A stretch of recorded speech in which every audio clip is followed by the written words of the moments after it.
Nigeria 7%، وہ ہے تقریباً 100%، وہ ہے 7%۔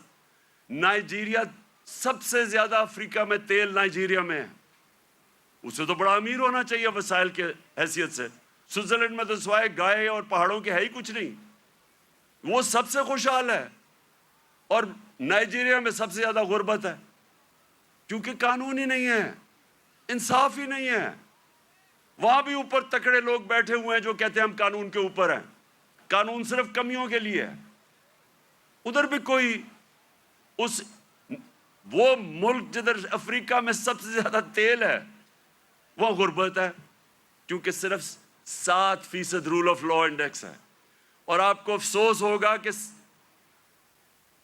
تقریباً ساری مسلمان دنیا 20% سے کم ہے، پاکستان بھی 10% سے کم ہے، ہمارا یہ حال ہے۔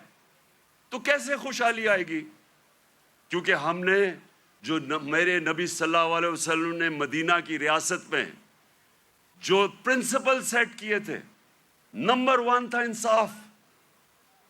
وہ آپ کے سامنے تماشا ہو رہا ہے ملک میں، جو طاقتور ہے وہ اپنا ہی پروسیکیوٹر بھی رکھ رہا ہے، نیب کا ہیڈ بھی اپنا، ایف آئی اے بھی، اور بچتے بھی جا رہے ہیں۔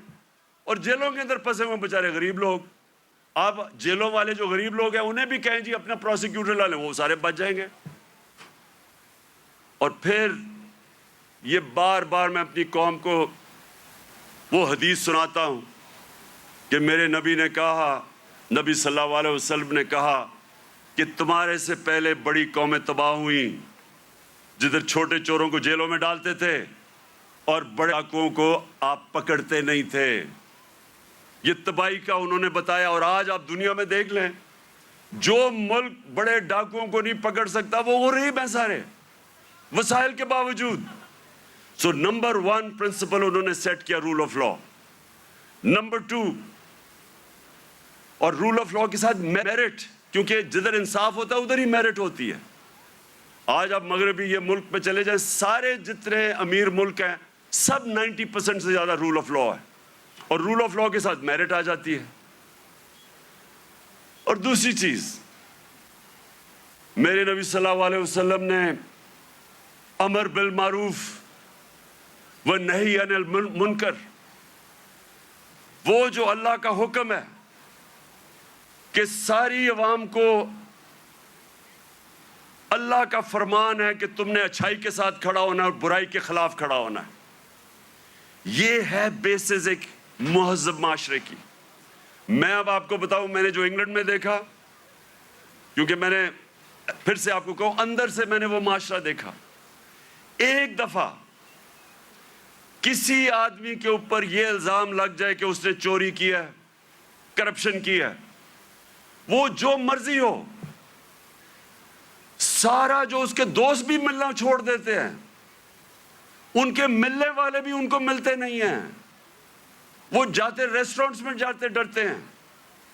کیوں ہمارے وہ جو باہر گئے ہوئے ہیں ان کو آوازیں پڑتی ہیں، جو ہمارے باہر بیٹھے ہوئے ہیں کیوں آوازیں پڑتی ہیں؟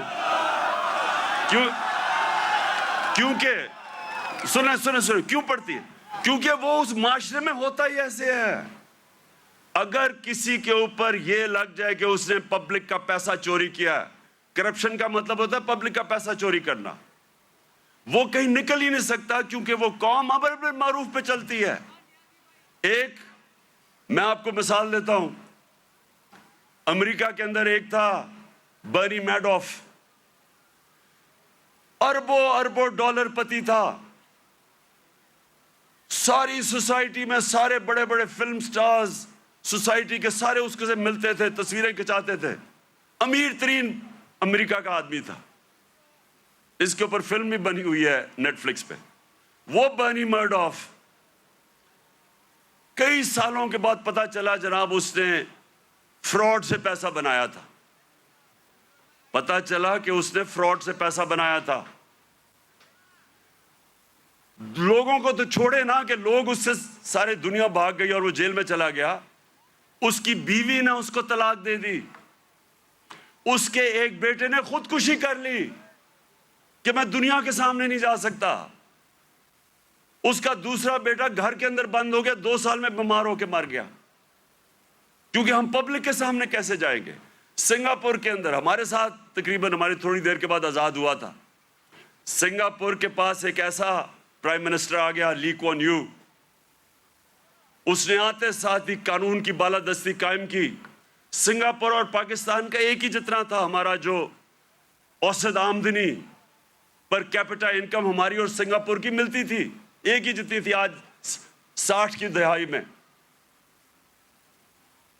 ایماندار پرائم منسٹر آیا، قانون کی بالادستی قائم کی۔ جیسے ہی آپ قانون کی بالادستی قائم کرتے ہیں، کرپشن ختم ہو جاتی ہے۔ وہ سنگاپور کا ایک منسٹر، اس کا اپنا دوست تھا، وہ پکڑا گیا کرپشن میں۔ اس دوست کو، وہ پرائم منسٹر کا دوست تھا، جیسے ہی وہ پکڑا گیا، اسے پتا تھا کہ میں اب بچ نہیں سکتا، حالانکہ میں پرائم منسٹر کا دوست ہوں۔ اس نے خودکشی کر لی کہ اب میں معاشرے میں کیسے جاؤں گا، کیونکہ معاشرے میں امر بالمعروف ہے، عوام کھڑی ہو جاتی ہے اچھائی کے ساتھ۔ وہی سنگاپور، اب یہ سوچیں، ہم اور سنگاپور ایک ہی جگہ تھے 60 کی دہائی میں۔ آج وہ ہمارا کتنا پر کیپٹا انکم ہے، اوسط آمدنی آج پاکستان میرے خیال میں $2,500 ہو گیا، 3,000، مجھے ابھی پورا ایگزیکٹ نہیں پتا۔ سنگاپور میں $60,000 پر کیپٹا انکم ہے، اوسط آمدنی۔ تو پہلے انصاف اور اس کے بعد خوشحالی اور معاشرے کی ذمہ داری ڈال دی میرے نبی صلی اللہ علیہ وسلم نے امر بالمعروف پہ۔ تیسری چیز، انہوں نے اپنے معاشرے کے اندر مدینہ کی ریاست میں کیا کیا؟ تعلیم کی ایمرجنسی لگا دی۔ جنگ بدر کے بعد جو قیدی مکہ کے قیدی تھے، ان کو واپس کے پیسے لے سکتے تھے، کیونکہ مسلمان تو غریب تھے تب۔ بلکہ جنگ بدر میں نے اتنا بھی پڑھ رہا تھا کہ کئی لوگوں کے پاس تلواریں بھی نہیں تھے، ڈنڈوں سے لڑے ہیں، تو وہ تو قیدیوں کو واپس کر کے پیسے لے سکتے تھے، ہتھیار خرید سکتے تھے۔ دنیا کے عظیم لیڈر نے کہا نہیں، جو 10 مسلمانوں کو پڑھا لکھا دے گا اس کو ہم آزاد کر دیں گے۔ تعلیم کے اوپر زور دیا، چائنا بھی جانا پڑے تعلیم حاصل کرنے کے لیے تو جاؤ، جب سے تم پیدا ہوتے ہو اور جب تک قبر میں نہیں جاتے علم حاصل کرو۔ اس لیے صدیوں تک ٹاپ سائنسدان مسلمان تھے۔ تعلیم کے بغیر معاشرہ اوپر نہیں جاتا۔ اور ہمارا اب پھر سے حال دیکھ لیں، کتنا زور لگایا تعلیم، کتنا شرم کی بات ہے۔